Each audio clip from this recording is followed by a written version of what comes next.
Hey guys, this is John, and I'm playing Gyula in 3-Minute Blitz on ICC. This is not a pool game, but this Grandmaster just challenged me, and I figured he looked like a really good opponent.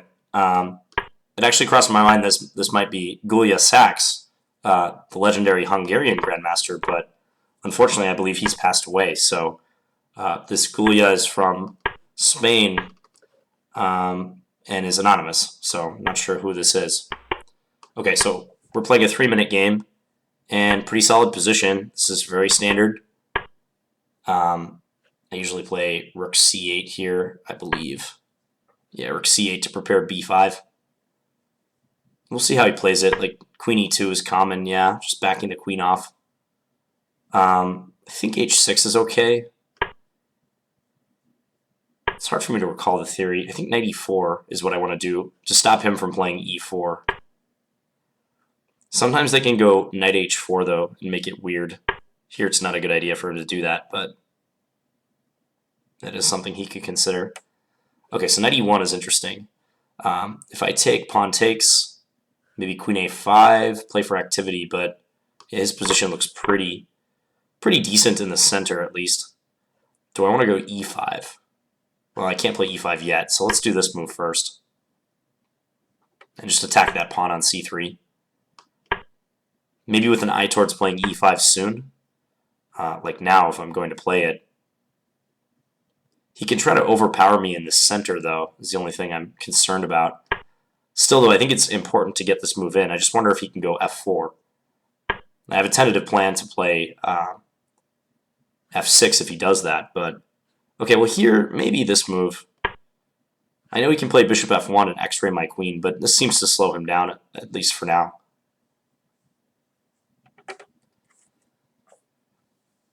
I don't know of any other grandmasters named Gyula, so yeah, it'd be interesting to know who this player is. Queen e3 seems like a good move. I think I'll take. I'm going to try to play against his center. It is a pretty mighty center, though. Like he can go f4 or that move. I think this piece is worth retaining, so I'll do that. He's playing e5, maybe bishop g5? Maybe. Yeah, let's do that. That's to pick up the pace a little bit. Kind of playing kind of slow. I have a plan to go rook cd8 and then maneuver my knight from f8 to e6 eventually. Maybe attack him on d4. Oh, by the way, you can see that the ratings are hugely inflated compared to what we're used to seeing, like in the pool play. So this is a product of the time control. I hardly ever play regular Blitz. I prefer the pool play because I think it's more fair. You get random opponents and you can't choose your opponents. But for a long time, ICC didn't have the pools, and they just had this scenario where you're matched up with whoever you feel like, basically. Okay, I wonder if queen a4 is decent here. He's going to stick his bishop on d6, though. But then I have knight takes e5. Yeah, I have this sneaky knight takes e5 move. Let's see if he falls for it. I think he sees it. But yeah, bishop takes d6, knight takes e5, bishop takes e5, rook takes e5, using the pin. This is nice for us, because he can't play rook b1 because my bishop is guarding that square. If he plays a3, I have a5. I think I might be winning a pawn. Okay. Yeah, I didn't calculate that all the way. Okay, if I take on... He's hitting my rook on d8 is what he's arguing. So I have to do this. Check. Yeah, I didn't calculate this far enough, guys. He saw a little bit further than I did. That's deadly in chess. In this position, I think I should probably play g6. Boy, my bishop is awful, though. What's going on here?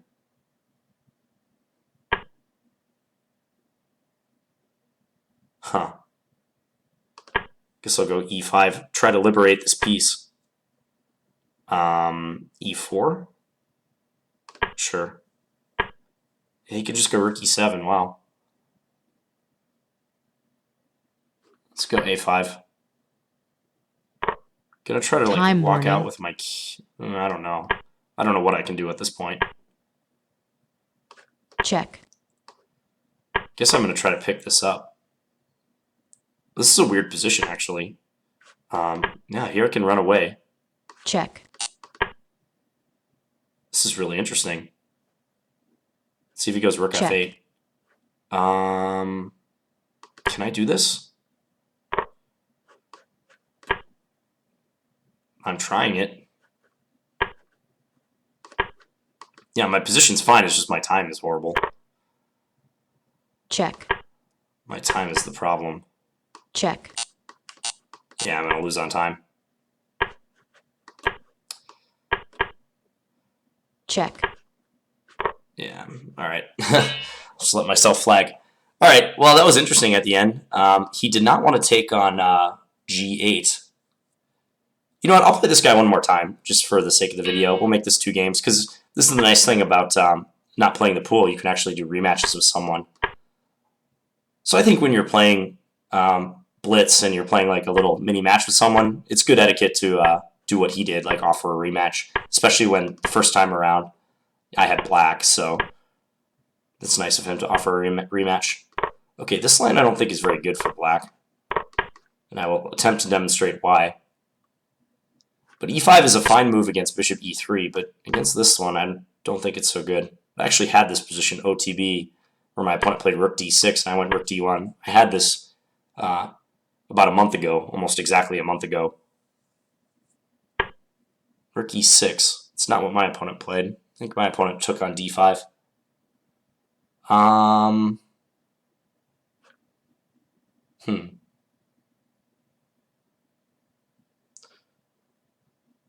All right, first things first, I'm just going to do this. And if they play c6, I'm going to take on f6 twice, and then play rook d8 check, is the plan. And try to make his development a big conundrum. All right, well, you get a little double feature today as far as the Blitz games go against this Gyula guy. All right, he thinks that's okay to do. Check. It might be okay. I guess I'll go here. I want to go king f2 and connect my rooks together. He can play knight c5 to e6 is one annoying thing he can do. He seems to realize that. Now, do I want to speculate with rook e8? That makes it difficult for him to move his knight in, at least. Oh, man. Can I take that pawn on e5? I think I can, right? I'm not going to die if that happens. You can play bishop e6. I have b3 then. Defending the c4 pawn because he'd be threatening just knight e2. My rook looks so weird here, but I think it's okay. I don't see how it's getting trapped necessarily. Yeah, so I'm up a pawn. Pawns are good. I have all these pawns on light squares, so it'd be a real big favor if he took my bishop on e2. I don't think he's going to do that. I think he's actually going to play b6 and maybe try to go c5. But that's not a big deal because I can go rook d1, c5. Oh, he did do me that favor.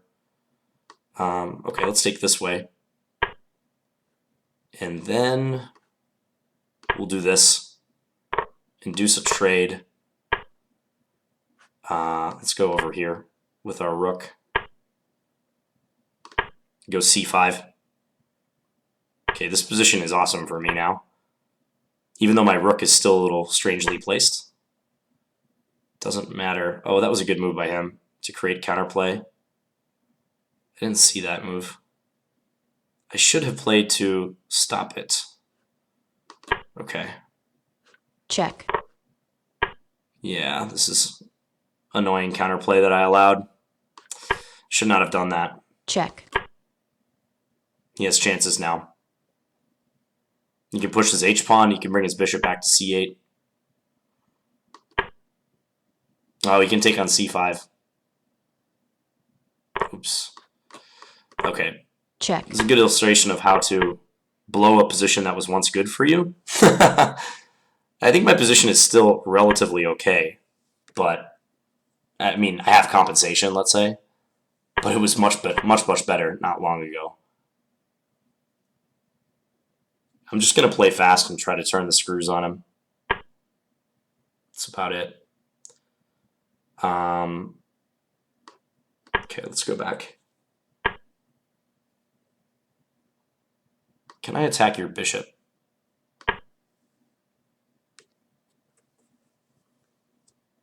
Threatening f5. He has very little time left, so this works to my advantage. But, well, what's that move about? I can just take you. Because my rook is defended.